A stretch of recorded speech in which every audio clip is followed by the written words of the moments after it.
I wasn't expecting to see you all again so soon. But we're not quite sure what was meant to be happening and chairing, but we are sure that the audit paper is very clear that we're going on to the Church Commissioner's annual report. This is item 9 on your order paper, and I'm going to invite Sir Andreas Whittam Smith to begin to address us. Thank you very much. I'm amazed to find myself standing up here at this moment. All weekend I've been wondering if I would get on at all, or perhaps be postponed to the February sessions or something. Anyway, here we are at a very, very important moment for the management of the Church Commissioner's funds, as you would realise. It's been a very, the consequences of Brexit have been traumatic under various headings, but not least to those of us holding the Church's funds in our hand and having the responsibilities of stewardship. Just to go back a little bit to the 2015 result, we achieved growth of just over 8%, and you may remember that our target is inflation plus 5 percentage points, and we clearly beat that last year, but more importantly perhaps, we've beaten that target in every time span that we measure. That is the last year, last 5 years, last 10, last 20 years. And the one I'm most proud about is the last 30 years, because the last 30 years includes the substantial losses which the commissioners notoriously made in the early 90s. And so, although those losses are real and the money's gone, nonetheless, our average annual gain in that entire 30-year period has been 9.7% per annum, which is 6.3 points above the rate of inflation.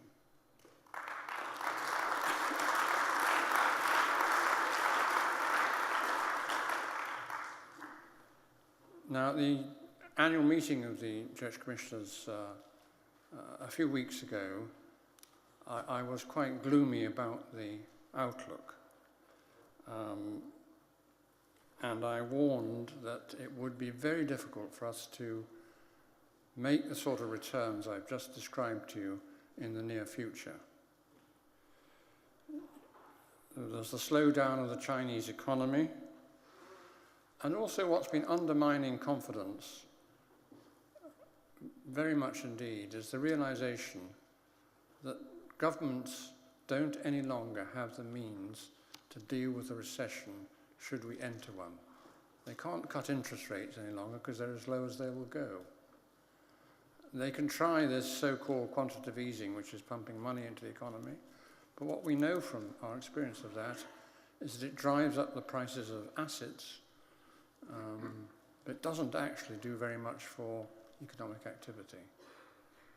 Governments could and should spend much more on infrastructure, but they're frightened of raising the volume of government spending. So what's eating into confidence is the notion that governments have lost control, essentially.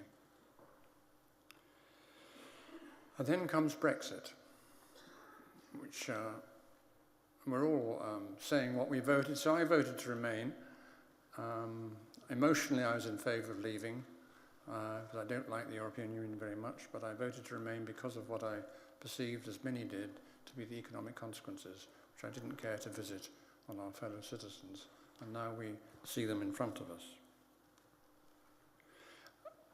How well prepared were we for this result? To some extent, we were well prepared. We've been steadily selling property for the last 2 years in quite big sums.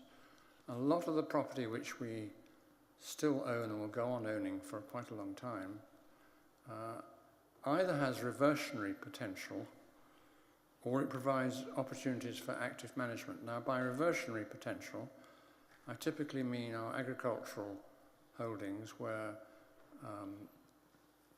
the tenant farmers have the right to hand on their tenancy by perhaps 2 or 3 generations. And until that process comes to an end, those properties are valued at much less than their vacant possession value. But when that ends, we can expect an uplift. It also refers to our London estate, the Hyde Park estate, where much of our property is let out on long leases, and when the leases fall in, we can, of course, achieve a big uplift. So that protects us against some of the unfavourable movements in property markets. We have also gone on investing as much as possible in opportunities which are distanced from every twist and turn of the stock market.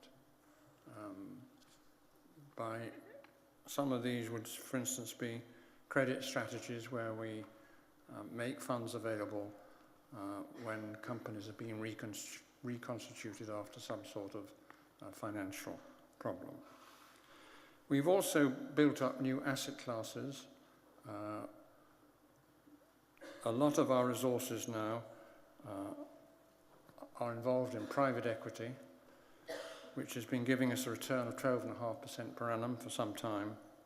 This is where private equity managers typically invest in companies for around 3 to 7 years and try to turn them around. And from our point of view, they very often succeed, and we're very happy with that sort of investment.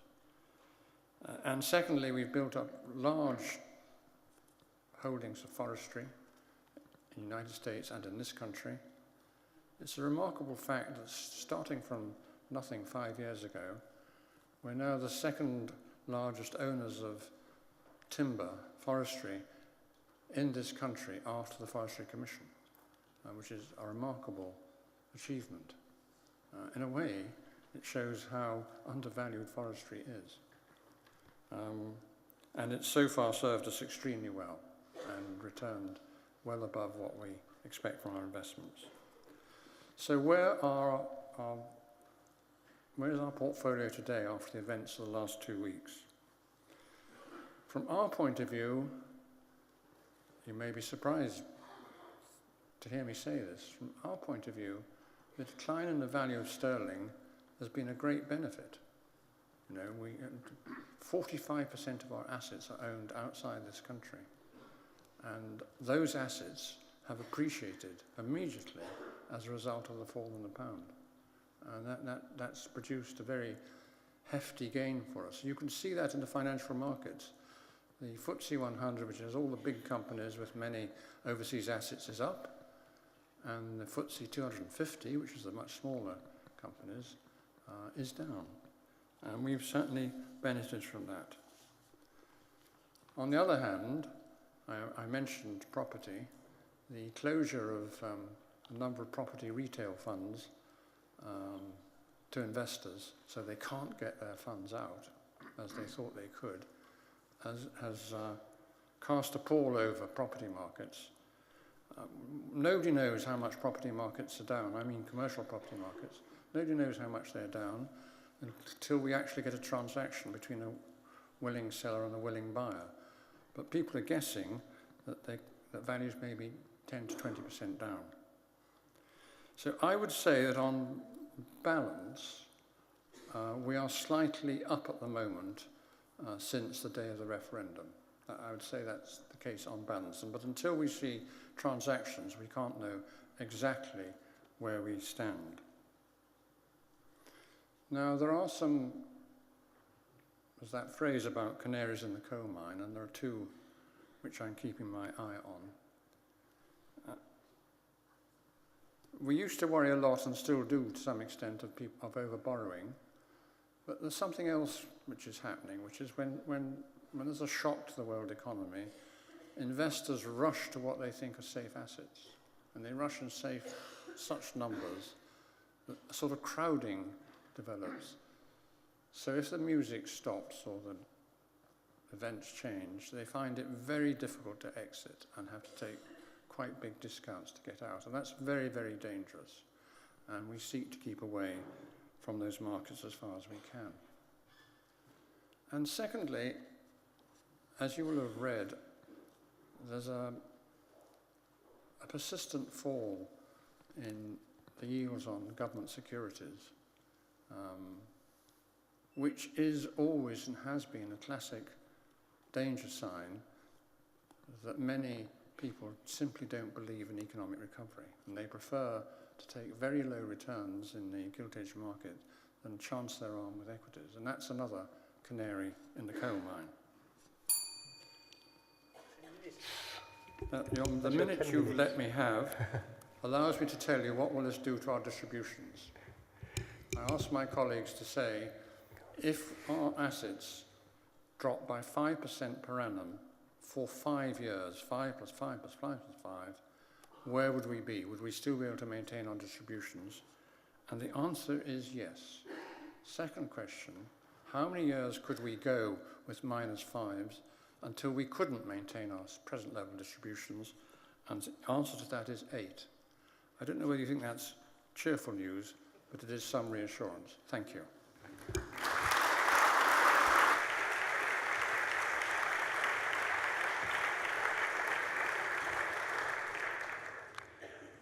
Item 9 is now open for debate, though we don't have much time this evening.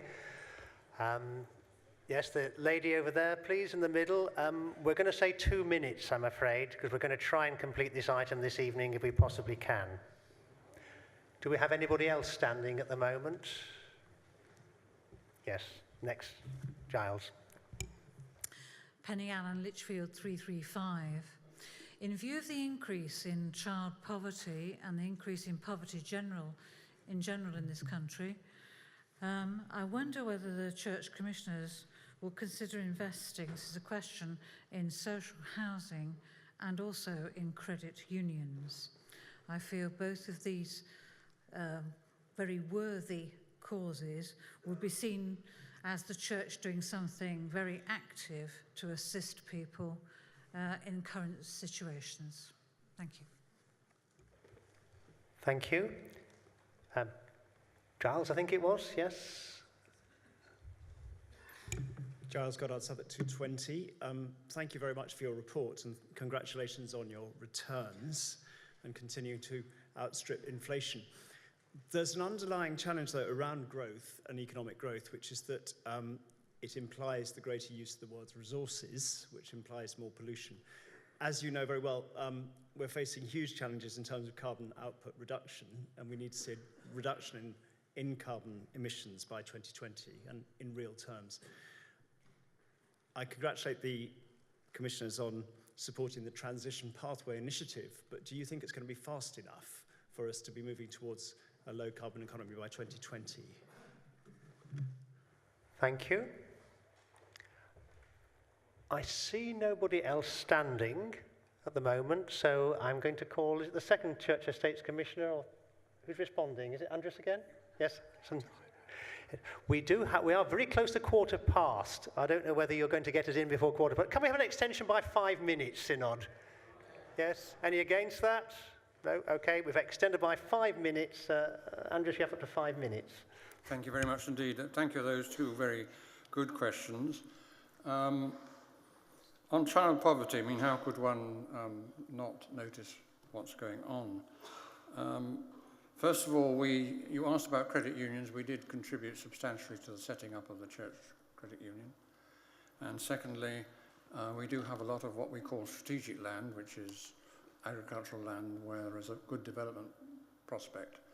And in bringing that to the market, we always, more rigorously than almost anybody else, insist on a high proportion of social housing wherever we can.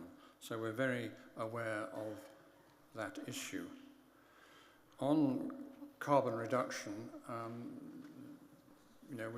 we review our portfolio pretty much all the time to see where we are on the companies in which we invest. You may have seen that we successfully put down with American partners resolutions at the meetings of the biggest American oil companies and also BP, and they supported our resolutions, which is a way of showing that engagement between large investors, especially groups of church investors, and companies in the energy fields does gradually make a difference. Thank you. Thank you. That now brings us to a vote on item 9, that the Synod do take note of this report. Would those in favour please show? Thank you. Would those against please show? That is very clearly carried. That brings to an end item 9. That also brings to an end the business bit of the afternoon. Please do stay where you are, though, to join us in worship to complete this bit of our time before we go off for our suppers.